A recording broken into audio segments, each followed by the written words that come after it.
उसको पढ़ा हुआ है या फॉलो करा है? नहीं पढ़ा, पढ़िए उसको। आफ्टर डेथ डेड बॉडी हमें 1 रुपया भी नहीं मांग सकते। अभी पूछेंगे वो कहाँ से ले पैसे, ये भी क्वेश्चन आता है। जी सर।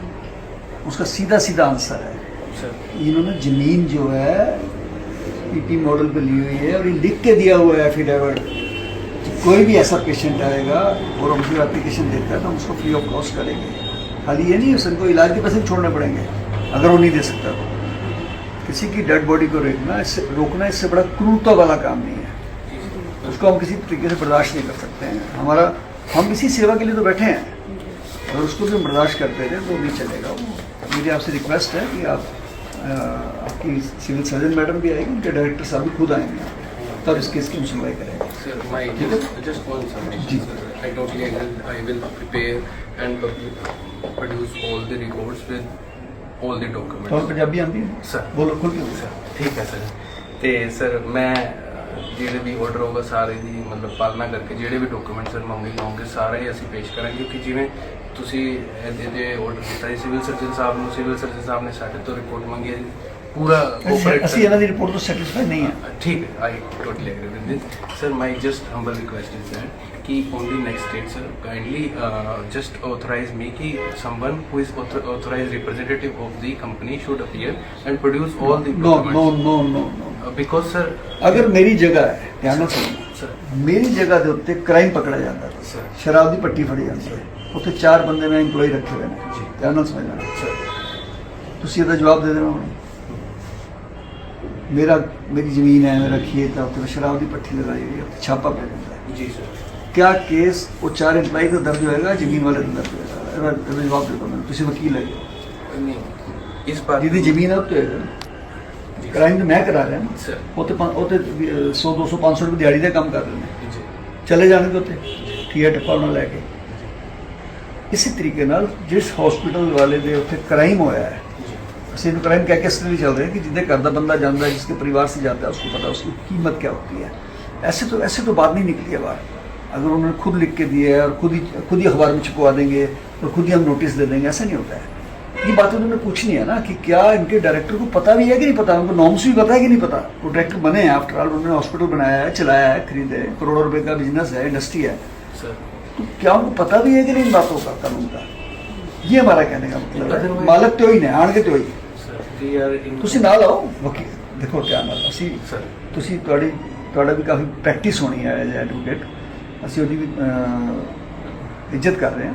ਤੁਸੀਂ ਨਾਲ ਆਓ, ਸਾਨੂੰ ਕੋਈ ਪ੍ਰੋਬਲਮ ਨਹੀਂ ਹੈ, ਲੇਕਿਨ ਕੋਰਟ ਜਿਹਨੂੰ ਬੁਲਾਏਗਾ ਤੁਸੀਂ ਉਹਨੂੰ ਚੈਲੰਜ ਕਿਵੇਂ ਕਰ ਸਕਦੇ? ਨਹੀਂ I am not challenging, just it's my general ਜੋ ਅਸੀਂ ਜੋ ਕਰ ਰਹੇ ਹਾਂ ਆਪਣੇ ਦਿਲੋਂ ਦਿਮਾਗ ਨਾਲ, ਕਾਨੂੰਨ ਨਾਲ ਕਰ ਰਹੇ ਹਾਂ, ਕਾਨੂੰਨ ਤੋਂ ਬਾਹਰ ਨਹੀਂ ਜਾ ਰਹੇ। ਸਾਡਾ ਕਾਨੂੰਨ ਇਹ ਕਹਿੰਦਾ ਹੈ कि जिस जगह पे क्राइम हुआ है, मैं जब उनकी सिविल सर्जन को बुला लूँ, उसका फर्ज बनता है, उनका फर्ज बनता है कि वो आए आके जवाब दें।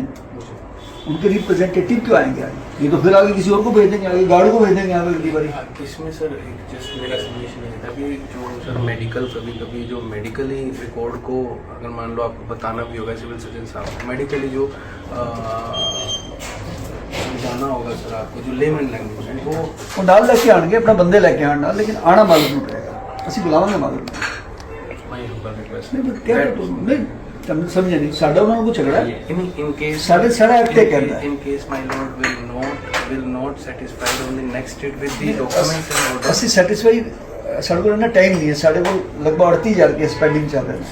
ਅਸੀਂ ਇਹ ਕੇਸ ਸਭ ਤੋਂ ਪਹਿਲੇ ਲੈ ਕੇ ਚੱਲ ਰਹੇ ਹਾਂ, ਹਸਪੀਟਲ ਦਾ ਕੇਸ ਡੈਥ ਵਾਲਾ ਸਭ ਤੋਂ ਪਹਿਲੇ, ਜਿਵੇਂ ਲੁਧਿਆਣਾ ਚ ਹੋਇਆ ਬੜੇ ਕੰਮ, ਸਭ ਤੋਂ ਫਸਟ ਅਸੀਂ ਉਹਨੂੰ ਦਿੱਤਾ ਹੈ ਜੀ ਸਰ। ਅਫੇਅਰ ਕਰਾਤੀ ਨਾ ਉਹਦੇ ਖਿਲਾਫ, ਚਾਰੋਂ ਡਾਇਰੈਕਟਰ ਲੈ ਲਿੱਤੇ ਨਾ ਉਹਦੇ ਵਿੱਚ। ਜੀ ਜੀ ਅਸੀਂ ਉਹ ਸੈਟੀਸਫਾਈ ਨਹੀਂ ਹੋਵਾਂਗੇ, ਇਹਨਾਂ ਦੇ ਖਿਲਾਫ FIR ਹੋਏਗੀ ਸਿੱਧੀ ਆਣਾ ਡਾਇਰੈਕਟਰ ਨੂੰ ਪਏਗਾ, ਸੈਟੀਸਫਾਈ ਸਾਨੂੰ ਉਹ ਕਰੇਗਾ ਕਿ ਸਾਡੇ ਕੋਈ ਡਿਪਾਰਟਮੈਂਟ ਦੇ ਲੋਕ ਜਿਹੜੇ ਸਾਨੂੰ ਜਵਾਬ ਨਹੀਂ ਦੇ ਪਾ ਰਹੇ, ਅਗਰ ਉਹ ਵੀ ਜਵਾਬ ਨਹੀਂ ਦੇਣਗੇ ਅਸੀਂ ਉਹਨਾਂ ਦਾ ਵੀ ਨਾਮ FIR 'ਚ ਪਾਵਾਂਗੇ। ਉਹਨਾਂ ਦੀ ਵੀ ਨੈਗਲੀਜੈਂਸੀ ਹੈ ਕਿ ਉਹਨਾਂ ਨੂੰ ਕਮਰ ਕਸਣੀ ਨਹੀਂ ਆਈ, ਉਹਨਾਂ ਨੇ ਸਾਨੂੰ ਜਵਾਬ ਸਹੀ ਨਹੀਂ ਦਿੱਤਾ ਔਰ ਅਜੇ ਤੱਕ ਕੋਈ ਐਕਸ਼ਨ ਵੀ ਨਹੀਂ ਲਿਆ ਇਹਨਾਂ ਨੇ। ਇਹਦਾ ਮਤਲਬ ਹੈ ਕਿ ਇਹਨਾਂ ਦੀ ਲਾਪਰਵਾਹੀ ਬਹੁਤ।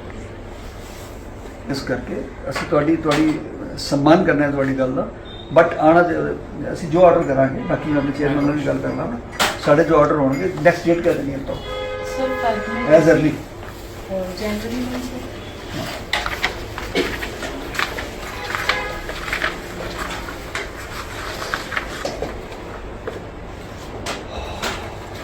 23 को फ्राइडे है, सर ये एक्चुअली ट्यूसडे और थर्सडे को देनी पड़ेगी ओके फुल कमीशन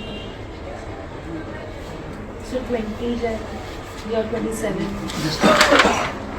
20 को और भी दिए जाएंगे, यही की डेट है हमारी, है ना?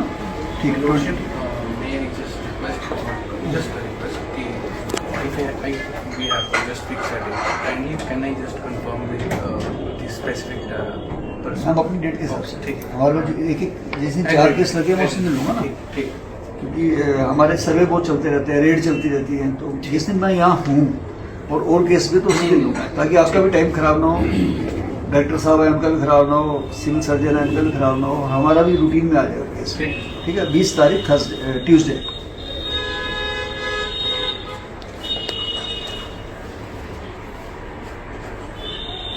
नेक्स्ट मोहाली है ना?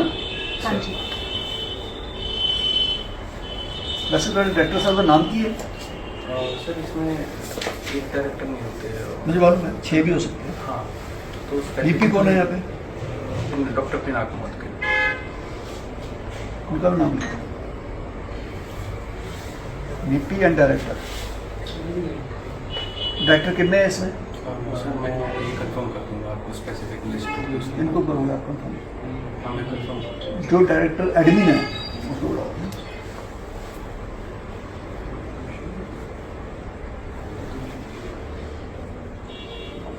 ठीक है, थैंक यू।